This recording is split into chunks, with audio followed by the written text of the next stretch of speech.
Hi, in this lesson I am discussing Edexcel IAL Physics Unit 4 paper, May October 2020. May and October had the same exam. So May October 2020 Edexcel IAL Unit 4 paper. Okay, the first question in MCQ. This diagram is given in the question. X, Y, Z are 3 points. At points Y and Z, same magnitude of two positive charges are kept. So I can imagine charge at Y is plus Q, charge at Z also plus Q. The question is, what will be the direction of the resultant electric field strength at point X? Okay, how do we find the direction of the electric field strength? We imagine a positive test charge is kept at point X. When we keep a positive test charge at point X, what will be the direction of resultant force acting on the positive test charge? That will be the direction of the resultant electric field strength at point X. So these 2 points have the same distance. X is at the same distance from Y and Z. So I can say the distances are same, R, and this is R. Okay, we know the equation E equal kq over r squared. So the electric field strength due to this charge at point X will be along this direction, because if I keep a positive test charge, that will be repelled by this one. So the direction of the electric field strength will be this direction, and that will be E1 equal kq over r squared. Same way, the direction of the electric field strength due to this charge at point X, if I keep a positive test charge, this will repel it. So that will be, if I call E2, that also will be same as E1, same magnitude, because both charges have the same magnitude and both are at the same distance r from X.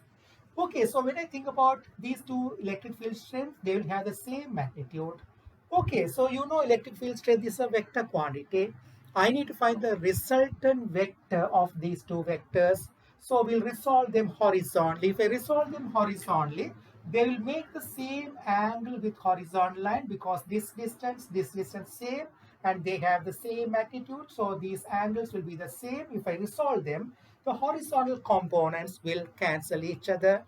So the resultant vector or the resultant electric field strength at point X will be vertically downward. This will give E sine theta. So that will be the vertical direction. So the resultant electric field strength will be vertically downward. So the correct answer is B.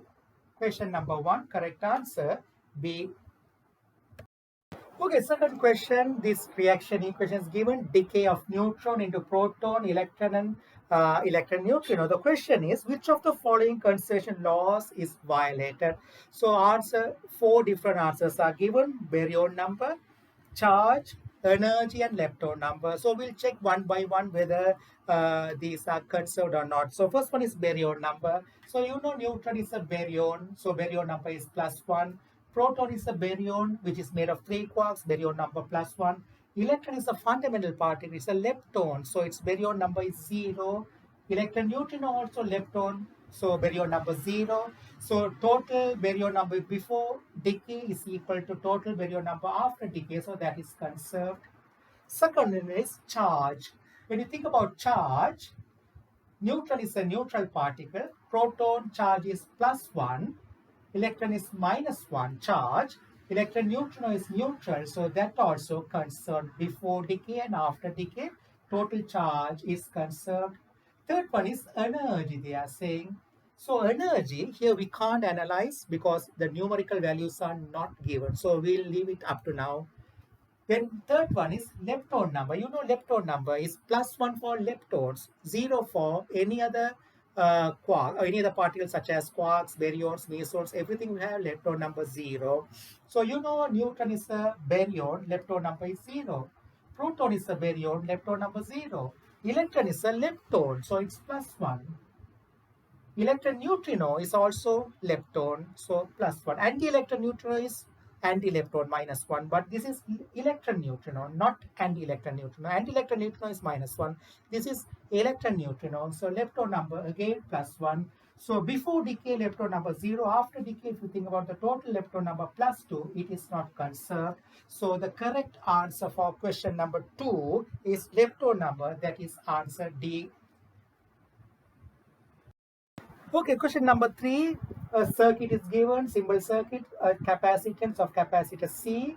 A capacitor of capacitor C is connected to a DC power supply that has EMF V. And the question says charge of this capacitor is Q. So here the same power supply which has EMF V is connected to the two different capacitors. Capacitance of each capacitor is 2C. The question is, what is the total charge? Total charge of these two capacitors in terms of Q. Okay, we can find it like this. Here I can use Q equals CV. So this capacitor, I can say Q1 is equal to, again I'm using Q equals CV, but capacitance is 2C. So 2CV Q2 for this capacitor, again 2CV. So the total charge will be 2CV plus 2CV, 4CV. But we know CV is Q, so that will be 4Q. So the correct answer is D. Question number 3, correct answer D. Okay, question number 4. They are saying the SI unit of capacitance is farad, and 4 answers are given. And question is, which of the following gives the base unit of farad? Okay, so it's a long work. We have to do a lot of step by step. So we know the question number 4. We can start with Q equal CV and C is equal to Q over V. So unit of C is farad. It's given SI unit. So that I can given in terms of unit of Q is coulomb. That is C per volt. Careful. This is C for coulomb. This C for capacitance. So careful. Don't get confused by the same notation. Same. Okay. So volt, I can use W equal QV. So volt is equal to joule per coulomb. So instead of per volt, I can write joule per coulomb to the power minus 1. So C into joule per coulomb to the power minus 1. So if I solve it, it will become coulomb. You know, coulomb to the power minus 1 goes inside. So I'll write again joule to the power minus 1, again coulomb. So that's going to be coulomb squared into joule to the power minus 1. So I can proceed further. Joule is equal to Newton meter. Joule is the unit of work. Work is equal to force into distance. So joule can be given as Newton meter. So per joule I can write Newton meter to the power minus 1. So n to the power minus 1, m to the power minus 1. Okay, coulomb I can write, coulomb is equal to, according to Q equal IT, so I can write coulomb equal to ampere second. So this is ampere second to the power squared, means ampere squared, second squared. Ampere squared, second squared for coulomb squared, I wrote it. Per Newton I need to convert. So you know Newton, F equal ma if I consider. Newton is equal to kilogram meter second minus 2. So Newton to the power minus 1, I can write kilogram to the power minus 1, meter to the power minus 1, second to the power minus 2 to the power minus 1, second square, into this meter 1. I am writing it again. Now you can see I have written everything in base unit. We will rearrange it. So when we rearrange it, kilogram to the power minus 1, then meter to the power minus 1. So m to the power minus 2, basic O-level IGCSE algebra, m to the power minus 2. Then ampere squared and second squared, s to the power 4. Right, this answer is given in the answer, one of the answers, that is answer C. So the correct answer for question number 4 is C.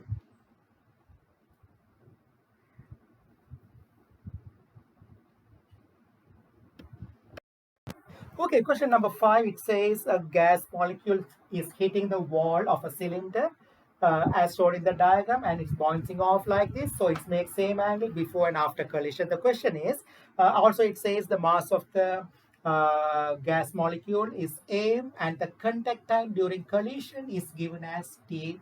The question is, find the force exerted by the average force acting on the side of the cylinder. Okay, so average force means something related to collision, means rate of change of momentum. We need to find it.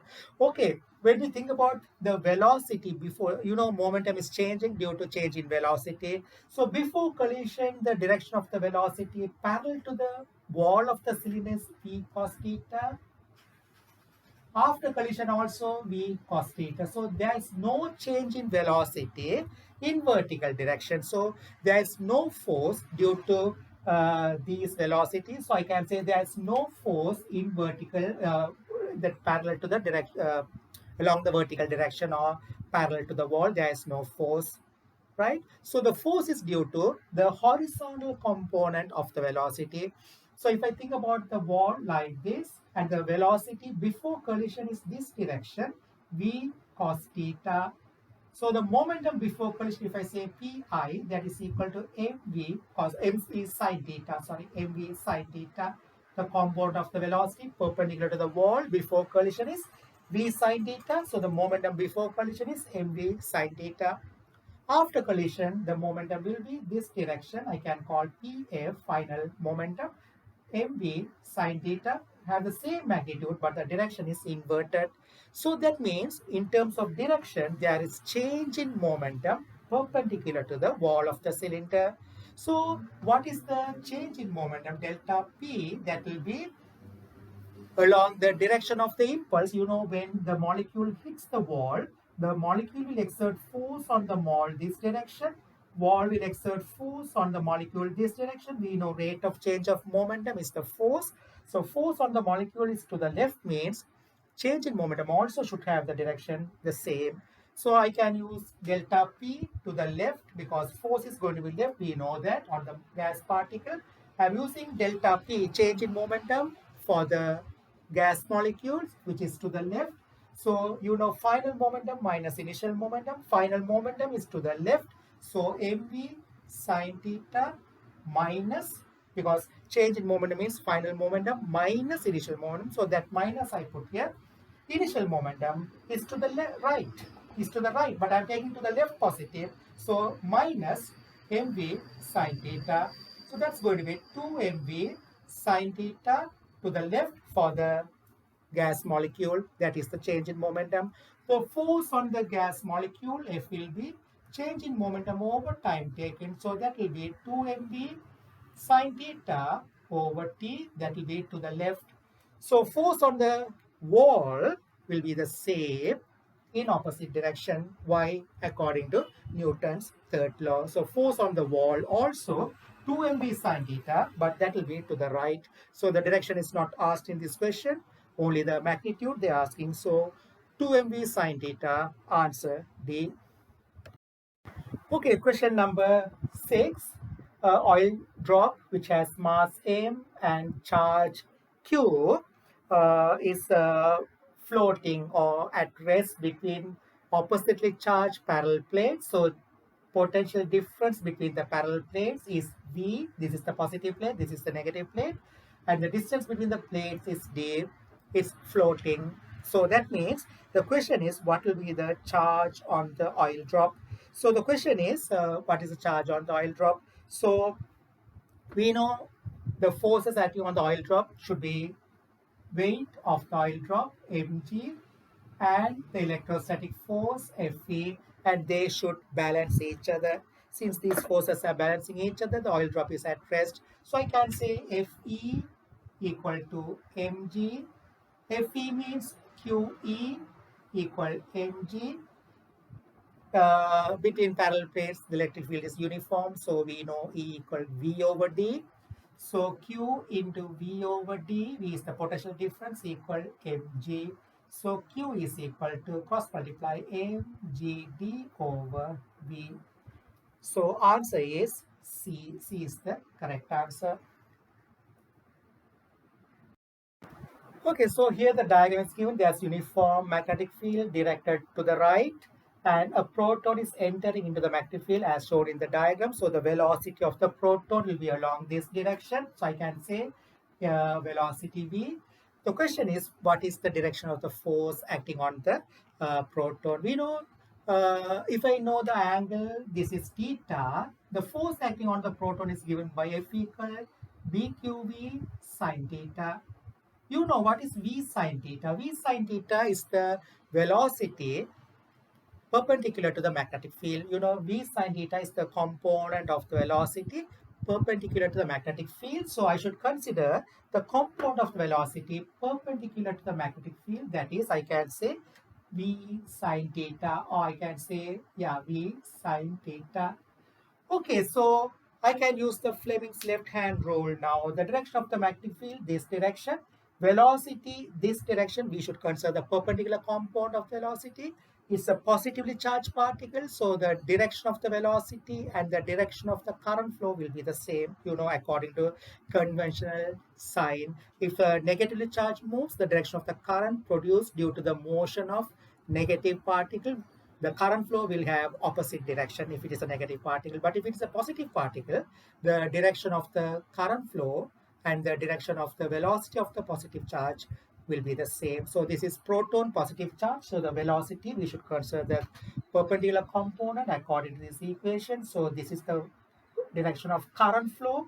Use the Fleming's left-hand rule. Magnetic field this direction, current flow this direction. Force will be into the board for me. For you, the force will be into the page. So answer C is the correct one for question number 7.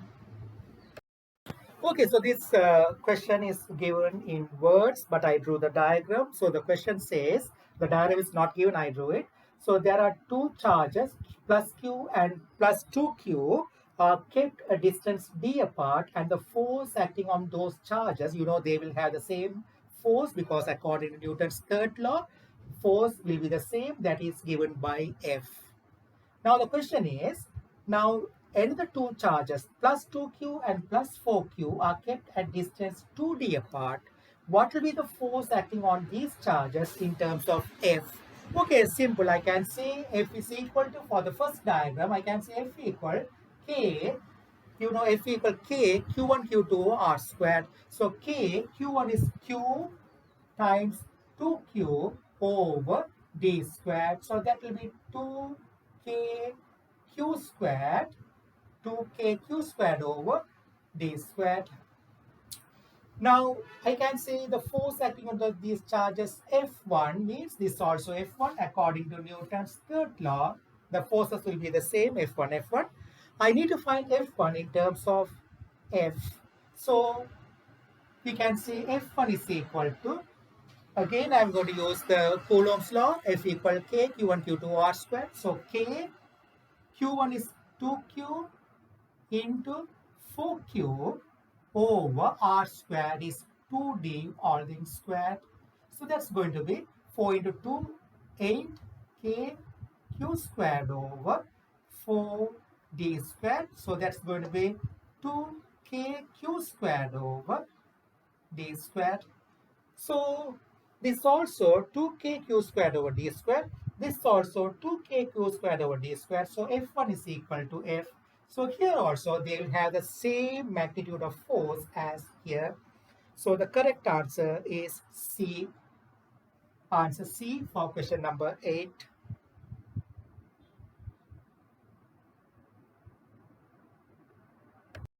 Okay, question number 9 is in circular motion. A turntable is rotating at 33 revolutions per minute. The question is, what's the angular speed? Simple, angular speed is change in central angle over time taken. So every minute it's rotating 33 times, means once it rotates, the central angle will change through 2 pi radians. So if it rotates 33 times, 33 into 2 pi radians divided by 60, that is the angular speed. So I can take 33 over 60 into 2 pi. That's the angular speed. Answer C. Okay, question number 10. This diagram is given. A magnet is dropped through a coil XY which is connected to ammeter.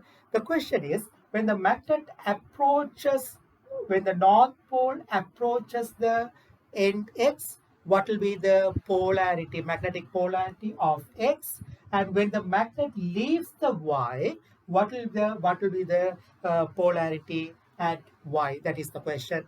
When the magnet is falling, O level also you learned there will be a rate of change of magnetic flux linkage with the coil. So according to Faraday's law, there will be voltage induced across the ends of the coil, but it is in a complete circuit through the ammeter. So there will be current flow. When there is current flow, we can use Lenz's law. What Lenz's law says, the direction of the induced current is such that to oppose the action causing it, oppose the change causing it, change in magnetic flux. So opposes the action causing it means the action is the magnet is falling down. So when the magnet falls down, since there is current generated due to the, according to Faraday's law, according to Lenz's law, the induced current should oppose the motion of the magnet. So the induced current wants to oppose the motion of the magnet. Means when the magnet is approaching, when the north pole approaches the X, if the induced current wants to oppose the motion of the magnet, you know, when there is current flow in a solenoid, the solenoid will produce a magnetic field, and you know solenoid will become electromagnet, and the magnetic field produced by a solenoid is something comparable to bar magnet. So when magnetic field is generated in a solenoid, you know, when there is current flow in a solenoid, so when there is current flow in a solenoid, it will create magnetic field. So when the magnetic field is generated, the magnetic field pattern, if I draw, that will be same thing like something like a bar magnet, is it? So one end of the solenoid which is carrying current will become north pole, and the other one will become south pole. So here current is induced. That current should produce one end north and the other end of the solenoid south, which will become north when the magnet moves towards X. Means according to Lenz's law, that motion of the magnet must be opposed. Therefore, X will become north.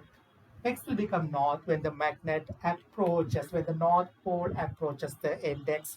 So when the magnet leaves the solenoid, it will leave like this. North pole will be here, south pole will be here.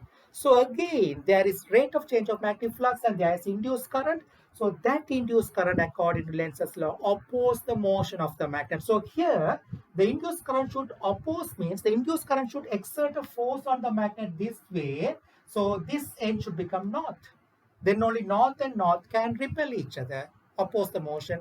So here the magnet is falling down. So here the induced current should produce this end such that attract the magnet to oppose the motion. So this end should become again north. Then only north can attract the south pole. So when it approaches, end X will become north. When the magnet leaves the solenoid, end Y will become north. So the correct answer is A. Question number 10. Correct answer A. I'm using the Lenz's law. Okay, now that's the end of MCQ questions. Now we have we'll go to the section B. Question number 11. This diagram is given there. Okay, so actually it looks like a rod, but it's a coil. So you can see the magnet north and south poles are there. This is the coil. If you see from the side of the coil, so you can imagine the coil something like this. This is the coil. If you think this as the coil, so the coil is kept like this. So you are seeing from here. When you see from here, you will see only this end. This end only you can see. That is, the side looks like a straight line. So the coil is moving. Coil is kept into the board. Okay, coil is kept into the board like this plate. There's a north pole, there's a south pole. Coil is kept like this. So it's going to rotate something like this. Okay, it's going to rotate something like this. Okay, so the coil is kept like this. Imagine that one. So there you can see it makes an angle 20 degrees with the horizontal line. The question is, the number of turns are given. The length of the coil is given 5 centimeters. Length means, you can imagine this is the coil means, this is the length, this is the length, this is the width. So the coil, this length is 5 centimeters. This width is 3.5 cm. That is, this width is 3.5 centimeters. And the current is given 6.9. Number of turns 10. Magnetic flux 0.07 Tesla. The question is, determine the resultant moment about P. So there will be forces on the sides. Okay. First, we need to think about the forces acting on it. Okay, so the magnetic field will be from north to south. So when we keep the magnetic field when the magnetic field is from north to south, what are the direction of the force acting on it? Right, so we'll think about it. This is the coil kept like this. Magnetic field is from north to south. Okay, what will be the, now there are four sides. One, here, two, three, and four. Those are the four different sides of the coil. What will be the direction of forces, and we should identify which force will cause the rotation, right? That is very important. Three dimension we need to imagine. So the coil is kept like this, right? When I think about this side, which is into the board, so the current is flowing from, they are saying the direction of current flow. So current is going into the page X. So that means if the coil is kept like this, current is flowing into the page X, means it's going here in and coming out here. Okay, we'll see one by one.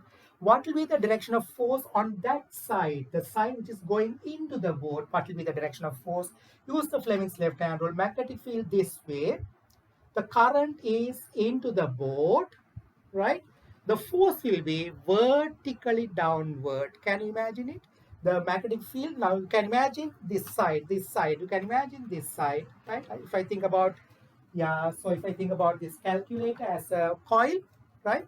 So coil is kept like this, current is into the board, think only this edge, current is into the board, magnetic field is to the right, so magnetic field is to the right, current is into the board, so force will be vertically downward. Use the Fleming's left hand rule. So the force at X will be vertically downward.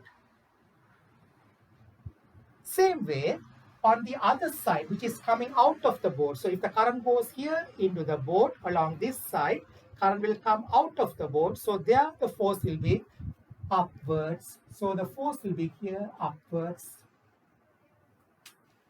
Okay, they are vertically downwards and vertically upwards. So we analyze what will be the force on two different sides. There are two more sides. This direction, what will be the force? Think about the side which is this one. What will be the force? Magnetic field this way, from left to right. The current is going into the board here, coming out. So it's going to flow along this direction. So the current flow will be from Y to X. This is Y, this is X. So current flow here will be from Y to X. Use the Fleming's left hand rule. Magnetic field this direction. Magnetic field this direction. Current is Y to X. Think about this side.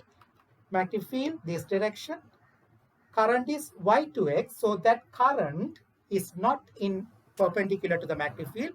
So we can think about the perpendicular component of the magnetic field. So I'll think about the perpendicular component of the magnetic field, means this component which is perpendicular to the magnetic field. I'll consider this component. The component of the magnetic field parallel to that side will not produce any force. So we'll consider the magnetic field perpendicular to the component. What will be the direction of the force due to this magnetic field? So use the Fleming's left hand rule. Magnetic field this way, current this way. That will be out of the paper, out of the page. That means if you think about the coil, on this side there's a force vertically downwards. On this side there will be force vertically upwards. On this side out of the page, so that will not rotate the coil, that's just going to pull the coil outward. Same way on the other side, it's going to pull the coil into the page. So those two sides, opposite sides, YX and the side opposite to YX, will not rotate. The forces on those sides will not rotate the coil. They're just going to pull the coil out of the page and into the page. So they will not produce rotation, right? So the rotation is only due to the force acting on the side X, which is going into the page, and on Y, which is coming out of the page. These are the two different opposite sides. The forces on those sides will cause the rotation.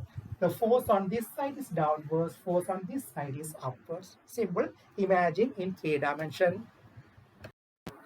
Also remember that the direction of the current and the F equal BI, I would use the equation F equal BIL, F equal BIL. So we know that the direction of the current and the direction of magnetic field are perpendicular for those sides. The side which is going into the board here and coming out of the board on those two opposite sides, the direction of the current and the direction of magnetic field are perpendicular to those sides. So I can use F is equal to VIL sine 90 because already they are in perpendicular direction. The magnetic field and the current are in perpendicular direction. So that is due to 1/3. There are n number of turns. Number of turns are given. That is number of turns 10. So we'll find the value of F. So F will be the magnetic field strength is given. That is 0.07. The direction of the current is 6.9 amperes, and the length, that is the length which is on this side into the board, the sides, the length is 5 centimeter, 5 into 10 to the power minus 2 into sine 90, anyway sine theta, that is sine 90 because the direction of the magnetic field and current are perpendicular, so sine 90 is 1 into n, the number of turns is 10. So the force acting on opposite sides, F will be equal to 0.2415 Newton. Right, so we know the forces acting on opposite sides. We need to find the moment turning effect. Okay, now unit 4 part is over. We need to think about unit 1 now. Yes, I redrew the diagram. So these are the two, this is the coil.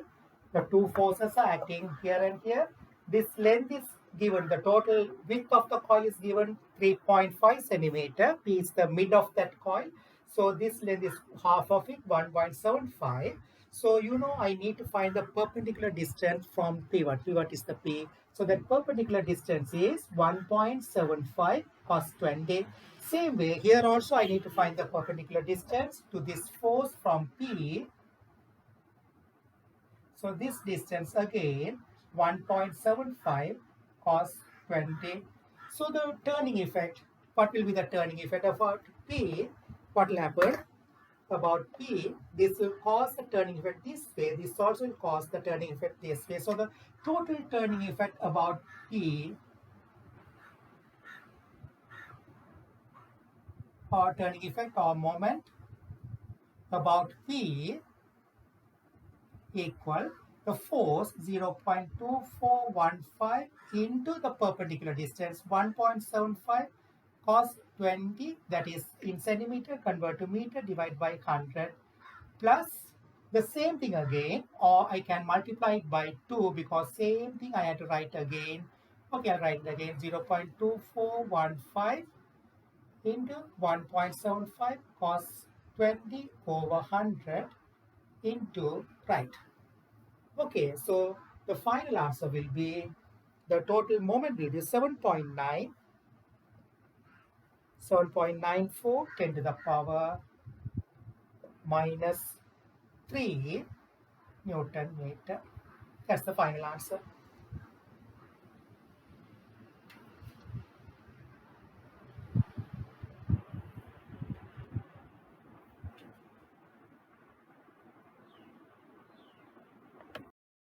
Okay, question number 12. That is about positron emission tomography, PET scanning. So they are saying about medical imaging technique used to create three-dimensional images of a body. So first part, okay, in PET, a low energy positron collides with an electron. You know, positron and electrons are antiparticles among them. That means antiparticle of electron is the positron. They, you know, when they collide, annihilation will occur. So they are saying during this annihilation, the gamma photons are detected. So there are gamma photons created in this annihilation. So A part, they're asking, name the process involved in this process. The gamma photons are created, you know, when a particle interacts with its own antiparticle, annihilation will occur.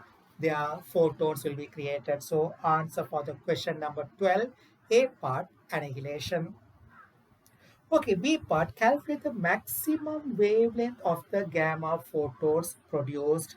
Okay, so what should happen? You know, whenever an electron interacts with positron, gamma photons will be created, and a pair of gamma photons are created here. So I can write the reaction equation first, B part, that is, B part.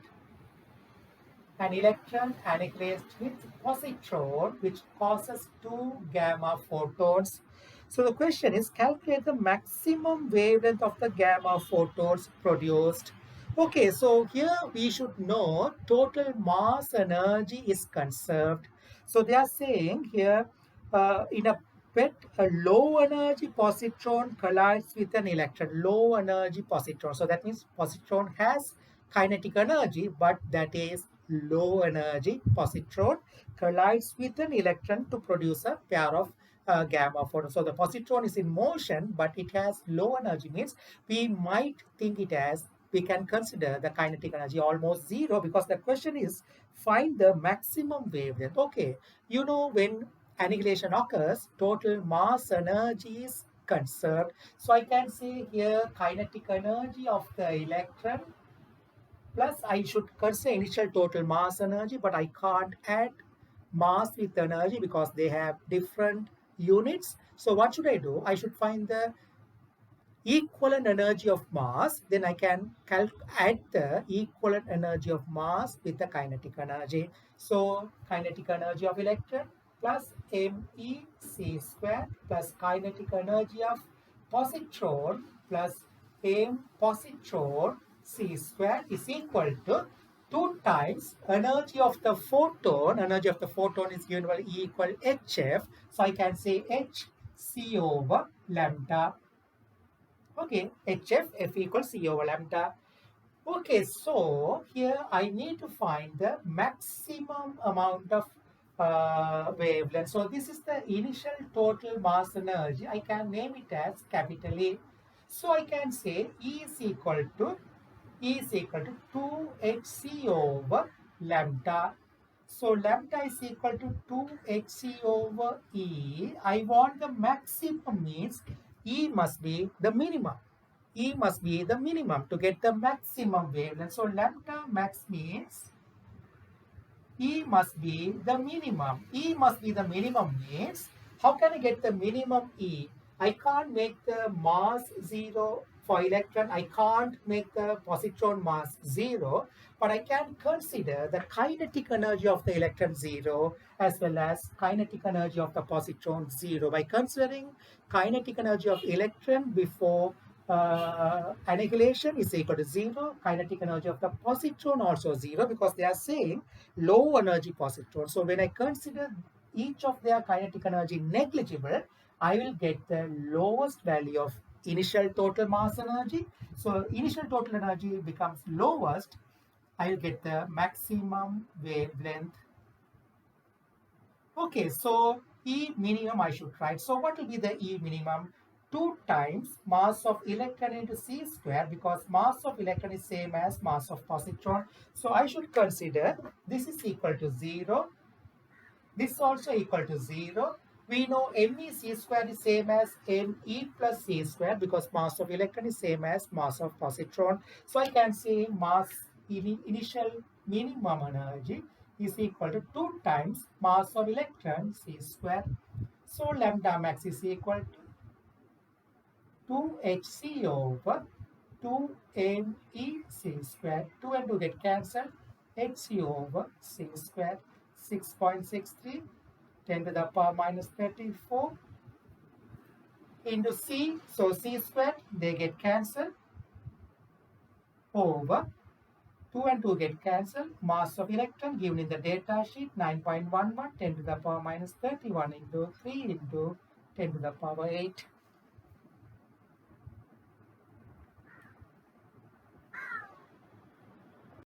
So that will be 2.42 10 to the power minus 12 meter. So since they ask maximum wavelength, I should consider the minimum initial total mass energy.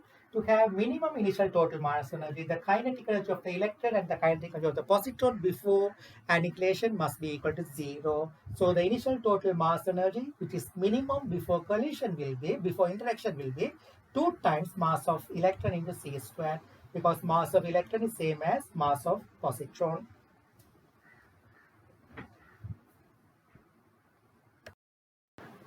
Okay, so question number 13 is about one of the model proposed about particle physics. So in 1964, this model was proposed by George Swig. He says about the fundamental particles. Here, it says a small paragraph is given. Swig suggested that mesons and baryons are made from a set of fundamental particles. He called ACEs, right? We call them as actually quarks and leptons in standard model, but in his model, he said mesons and baryons are made from set of fundamental particles, and he called them as aces, right? ACES, aces. In this model, each ace carried baryon number 1 over 3. So here also quarks carry 1 over 3. We know in standard model what we learned. And was fractionally charged. Here also they are fractionally charged. Baryons were a combination of 3 aces, and mesons were a combination of 2 aces. But you know there's a difference. Baryons are made of 3 quarks according to fundamental model, and mesons are made of quarks and antiquarks. Anyway, Zwick said that the number of aces should match the number of leptons. Yes, the number of quarks must match or should have the same number as leptons according to standard model. So there would be 4 type of aces, but we know there are 6 different quarks and 6 different leptons are there. Compare this model with the current standard model. So just a simple question comparison. So there are 4 marks. You can tell about 2 similarities and 2 differences. So he's saying similarities. You can say first you can say like uh, in Swag model the ISS have. Okay, so similarities we can say in both models. So that is in standard model it says about uh, standard model says about quarks have fractional charges. Here in Swag model also he is saying charges aces have fractional charges. So those can be considered as similarity, one of the similarity. Then you can say about baryon number. So here the baryon number is 1 over 3 in Swag model. In standard model also, baryon number of a quark is 1 over 3. That can be taken as similarity. Uh, Another similarity we can say in Swag model, he says baryons are made of 3 aces. In a standard model, baryons are made of 3 quarks. We can consider them as similarities. Is it? So similarities, once again, I'm telling what are the similarities we can say when we consider the standard model and Swag model. In both, we can say baryons are made of 3 quarks in standard model. Here, baryons are made of 3 aces, right? So that is the first similarity I can say. Second similarity I can say in standard model, quarks have fractional charge. In Swag model also, aces have fractional charge. That I can say as a second similarity.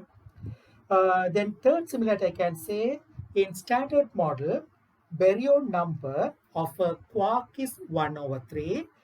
In Swag model also, baryon number of a S, baryon number of an S is 1 over 3. So I can state these 3 as the similarities. Okay, then what are the differences? The main difference he's saying in Swag model he is saying mesons are made of 2 aces, but that is wrong, no? According to standard model, mesons are made of a quark and antiquark. The second main difference we can say, according to Swag model, there are 4 aces and 4 leptons, but according to standard model, there are 6 quarks and 6 leptons. These are the differences we can say. Again, I'm telling the differences. According to standard model, there are 6 quarks and 6 leptons. According to Swag model, there are 4 aces and 4 leptons. Second difference, I can say, according to standard model, mesons are made of quarks and antiquark. Quark and an antiquark. Quark, antiquark. Is it? Is the internal structure of a meson. Quark and an antiquark is the internal structure according to standard model.